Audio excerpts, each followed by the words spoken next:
Good evening. There were demands for improved safety measures in the construction industry today in the wake of the collapse of a West London office block in which 4 men were killed. A union leader called it a senseless loss of life. Firefighters retrieved 2 bodies from the rubble early this morning after a search that had lasted for more than 10 hours. Here's Maxine Clayton. A stream of bereaved relatives came to lay flowers at the scene. There was a sense of shock and grief in Ashford too. Over the summer, the builders had built up a friendly rapport with neighbours. My wife was phoning me. She was at the window looking out. And it all happened within seconds. Quite hard to contemplate at the moment. I'm sort of shocked and saddened. I don't know. It's really hard to take in, to be quite honest. This morning, accident investigators clambered over rubble to try to find out what had happened. We're obviously at the moment looking at the building itself, looking through the rubble. We'll then be looking at the plans, the existing plans of the building, the new plans, and be talking to witnesses. The 3-storey complex was due to become the headquarters for a building supplies firm. A Portsmouth-based construction company was carrying out the renovations when it collapsed without warning, trapping 4 men inside. Just seconds before, the men had been removing interior wall panels. The company said this should not have affected the building's structure. 2 bodies were recovered quickly. 2 others were found deep in the rubble in the early hours of this morning. Speculation is mounting as to the cause. It does actually seem as if the original building didn't have any wall ties attaching the blockwork, which has collapsed, to the brickwork. I can't see any. So whether the original builders didn't put them in, who knows? And that could be part of the fault, because it wouldn't have all collapsed that way. Safety campaigners held a small demonstration this morning. They claim 80 to 100 construction workers die in accidents each year and want standards improved. Well, we are very concerned. We say they're appalling. Profits come first, as usual, and safety standards come second. That's how we see it. And this seems to be the norm right up and down this country. When something has got to be done about it to put a stop to it. Representatives from the Portsmouth-based construction company were too distressed to talk. But in a statement, they offered their sympathy to bereaved relatives and said safety inspectors had given the site the all clear just the day before the tragedy. The building site has now been sealed off. The inquiry is due to take several weeks. And Maxine Clayton joins me from Ashford now. Maxine, there seems to be no shortage of theories about what happened. Have the investigators made any significant progress? Well, you have to remember that the investigation is still at a very early stage. There's very little left of the building. It's mostly rubble, so it's difficult to know exactly what happened. The only thing we do know for sure is that the very last thing the workmen were doing were removing these infill panels, these interior wall panels, when the building collapsed. But according to the construction company, this should not have adversely affected the building structure. So basically, the cause of the accident is still a mystery. What's going to happen to the building now?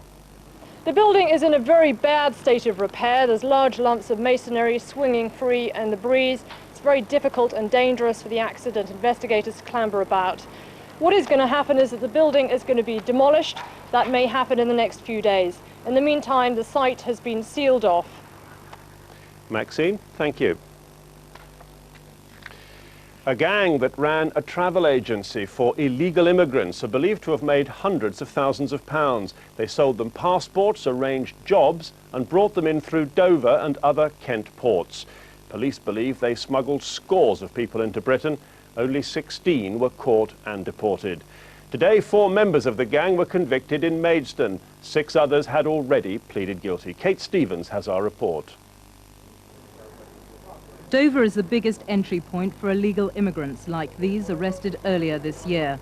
Immigration officers found them, like many others, hiding in the back of a lorry hoping to start a fresh life. So far this year, 364 illegal immigrants have been arrested at the port.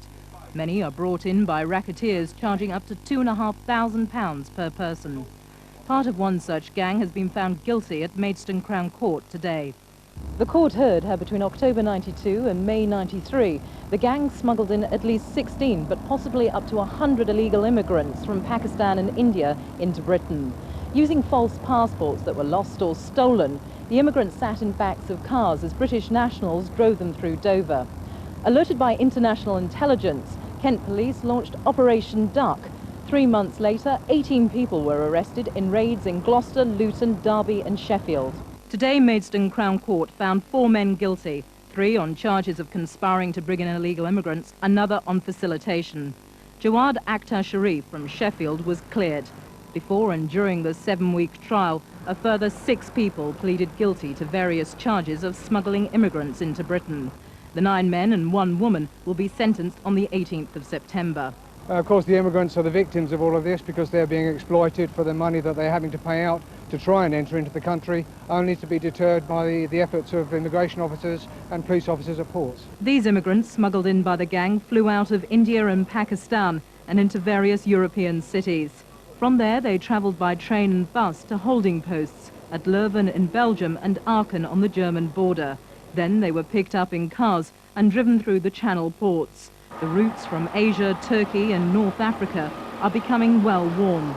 At present, people caught smuggling illegal immigrants face a maximum jail term of 7 years. But Dover MP David Shaw wants even stiffer sentences.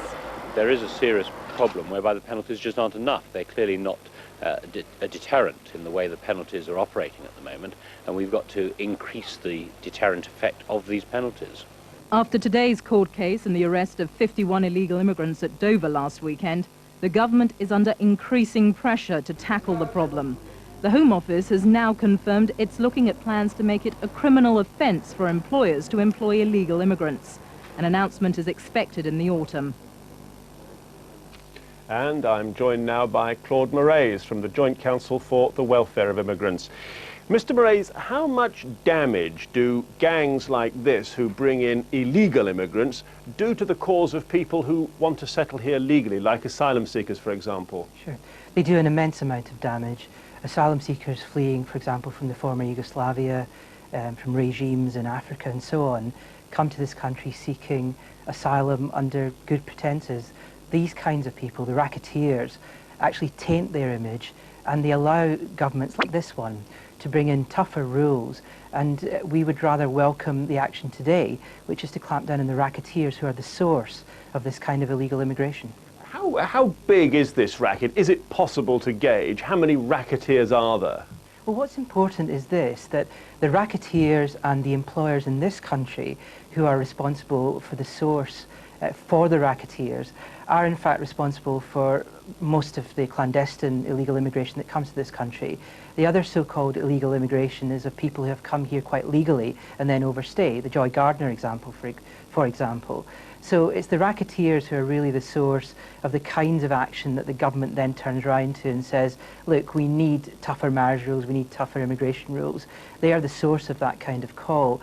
David Shaw, for example, in your film, is the type of MP who would call for tougher rules based on this. In fact, what we would call for is for Scotland Yard and other regional police forces to crack down on employers in this country and indeed the racketeers, looking at the sources from which they come, and institute tough penalties for them. Mr. Moraes, we must end it there. Thank you. The family of a Hertfordshire teenager who was killed in a hit-and-run accident have appealed for help to catch the driver responsible. 17-year-old Emma Cole was knocked down in the early hours of Sunday morning. 3 days into the investigation, police say they need the public's help if they're to make any progress. Sean Lay has that report. VE Day celebrations in Cheshunt, and Emma Cole, in the blue skirt and white polo shirt, had her own reasons for celebrating. It was here that she first met her boyfriend Dean Martin, a local DJ who provided the music. 3 months later, she was dead. Didn't meet her at the beginning of the party, it was right at the end. And from there, we just fell in love. It sounds silly in 3 months, but we did fall in love. It's amazing. Emma was killed as she and a group of friends crossed the Flamstead End Relief Road in the early hours of Sunday morning. The car, almost certainly badly damaged by the collision, failed to stop. I've no doubt the driver knew he'd been involved in some sort of collision, and the damage we expect will be quite severe. Her mother, distraught at Emma's death, is shocked that the driver hasn't come forward. He's just completely shattered our family. He just didn't even know whether he could have done anything for her. He could have even got her to a hospital quicker or anything. And he hit another boy as well. He managed, and one boy managed to dive out the way. He could have killed 3. He killed my daughter. Police officers hope mechanics will report any cars with a damaged wing brought into local garages. For her family, arresting her killer would go some way towards repairing the other lives wrecked by Emma's death. And that report from Sean Lay.